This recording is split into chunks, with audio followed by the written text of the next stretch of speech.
NEET का result यूं तो 14 जून को आना था, लेकिन 10 दिन पहले लोकसभा चुनाव के नतीजों के बीच 4 जून को ही रिजल्ट जारी कर दिया गया।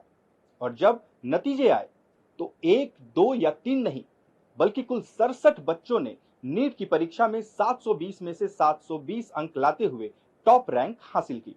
इन 67 में से 6 स्टूडेंट्स का एग्जाम सेंटर एक ही था, हरियाणा के बहादुरगढ़ का हरदयाल पब्लिक स्कूल। ये स्कूल झज्जर के भारतीय जनता युवा मोर्चा के डिस्ट्रिक्ट प्रेसिडेंट शेखर यादव के परिवार का है। मामले की पड़ताल करते हुए दैनिक भास्कर झज्जर जिले के बहादुरगढ़ पहुंचा। यहाँ नीट एग्जाम के 3 सेंटर बनाए गए थे, Hardayal public school, Vijaya senior secondary school और एसआर सेंचुरी पब्लिक स्कूल। अब जरा सोचिए कि आप कोई परीक्षा देने गए हों और एग्जाम सेंटर में आपको एक साथ एक ही पेपर के 2 अलग अलग सेट दे दिए जाएं तो आप क्या करेंगे? ये सुनने में थोड़ा हास्यास्पद और अजीब जरूर लग सकता है, लेकिन नीट की परीक्षा के दौरान हरियाणा के झज्जर के बहादुरगढ़ में यही हुआ। बहादुरगढ़ के तीनों ही एग्जाम सेंटर्स पर 5 मई को नीट के 2-2 पेपर बांटे गए। इनमें से सिर्फ हरदयाल पब्लिक स्कूल में एग्जाम देने वाले कैंडिडेट्स को ग्रेस मार्क मिले। दैनिक भास्कर की टीम जब हरदयाल पब्लिक स्कूल पहुंची तो गार्ड ने हमें गेट पर ही रोक दिया। हमने स्कूल की चेयरपर्सन अनुराधा यादव से फोन पर बात की। मैंने इंक्वायरी कमेटी को सारी चीजें हैंडओवर कर दी हैं। हम लोग कमेटी के लिए जवाबदेह हैं और उन्हें जवाब दे रहे हैं। हमने उन्हें सब क्लियर कर दिया है। एनटीए ने रिजल्ट जारी करते वक्त ग्रेस मार्क्स की जानकारी नहीं दी थी। रिजल्ट आने के बाद कैंडिडेट्स ने सवाल उठाए, तब एनटीए ने बताया कि लॉस ऑफ टाइम की वजह से कुछ बच्चों को ग्रेस मार्क दिए गए हैं। हमने 720 नंबर लाने वाले स्टूडेंट प्रतीक के पिता जसबीर सिंह से बात की।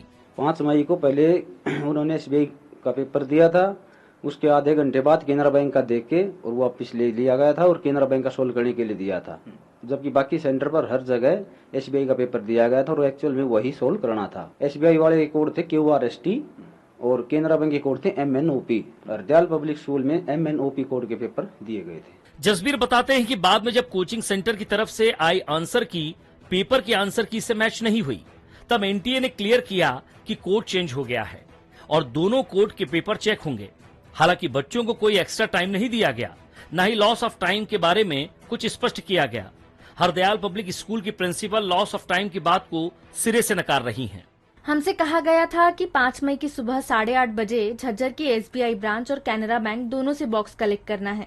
हमने ये पॉइंट उठाया था, लेकिन सिटी कोऑर्डिनेटर VN झा ने कहा कि एनटीए की ओर से निर्देश है। बाद में एनटीए के सीनियर कंसल्टेंट ने कहा कि पेपर सिर्फ एक ही बैंक से लेने थे और QRST सीरीज देनी थी। 37 मिनट हो चुके हैं तो बच्चों को MNOP सीरीज को ही सॉल्व करने दें। अगर किसी का टाइम लॉस हुआ हो तो उन्हें एक्स्ट्रा टाइम दे देना, लेकिन किसी स्टूडेंट का टाइम लॉस नहीं हुआ, इसलिए एक्स्ट्रा टाइम नहीं दिया गया। हमने विजया सीनियर सेकेंडरी स्कूल के चेयरमैन राम नारायण किंद्रा से भी बात की। बिना कैमरे पर आए वो हमसे बात करने के लिए तैयार हुए। 5 मई को city exam coordinator VN Jha ने ही हमें 2 बॉक्स हैंडओवर किए। किसी ने नहीं बताया कि कौन से पेपर बांटने हैं या इसमें 2 अलग अलग सेट हैं। सिर्फ यही कहा गया कि दोपहर 1:15 बजे ये बॉक्स अपने आप खुल जाएंगे। 1:15 पर हमारे सेंटर पर एक बॉक्स खुला, 3 बॉक्स नहीं खुले। सुपरिटेंडेंट ने एनटीए के अफसरों को फोन किया। उन्होंने कहा कि बॉक्स तोड़ दो या उसके साथ आरी दी हुई है उससे काट दो। इसी कंफ्यूजन में हमने पेपर के दोनों सेट बांट दिए। इसी स्कूल में नीट की परीक्षा देने वाले एक छात्र ने नाम सार्वजनिक ना करने की शर्त पर बताया कि पहले हमें दोनों पेपर दिए गए, 10 मिनट बाद एक पेपर वापस ले लिया, फिर आधे घंटे बाद पेपर फिर बदल दिया। बहादुरगढ़ में नीट की परीक्षा में हुई गड़बड़ी के बीच VN झा का नाम लगातार सामने आ रहा है।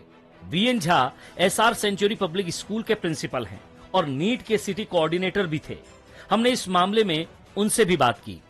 मुझे लगता है कि हरदयाल पब्लिक स्कूल में पेपर के कंफ्यूजन के चलते थोड़ी देर से परीक्षा शुरू हुई। मैंने इतना तो कहा था कि एक्स्ट्रा टाइम दे दीजिए। अब उन्होंने दिया या नहीं दिया इसका मुझे नहीं पता। जो दूसरा पेपर चला गया था उसके लिए मैंने एनटीए को इन्फॉर्म कर दिया था। इस पूरे मामले में सिर्फ हरदयाल पब्लिक स्कूल ही वो सेंटर है जहां स्टूडेंट्स को ग्रेस मार्क्स मिले हैं। बीजेपी नेता और भारतीय जनता युवा मोर्चा के झज्जर जिला अध्यक्ष शेखर यादव स्वर्गीय राव हरदयाल सिंह के पोते हैं और ये स्कूल उनका फैमिली बिजनेस है। शेखर यादव की फेसबुक प्रोफाइल में भी उन्होंने ये लिख रखा है कि वो हरदयाल पब्लिक स्कूल में काम करते हैं। हमने इस पूरे मसले पर उनसे बात की और ये जानने की कोशिश की कि वो स्कूल की फंक्शनिंग में कितना इन्वॉल्व हैं। शेखर यादव ने दावा किया कि वो स्कूल में कोई भी रोल नहीं रखते और दूसरे बिजनेसेस देखते हैं। शेखर यादव ने बताया कि पहले उनके पिता देखते थे, लेकिन अब स्कूल की पूरी जिम्मेदारी उनकी चाची अनुराधा यादव के पास है। उत्कर्ष कुमार सिंह, दैनिक भास्कर, झज्जर।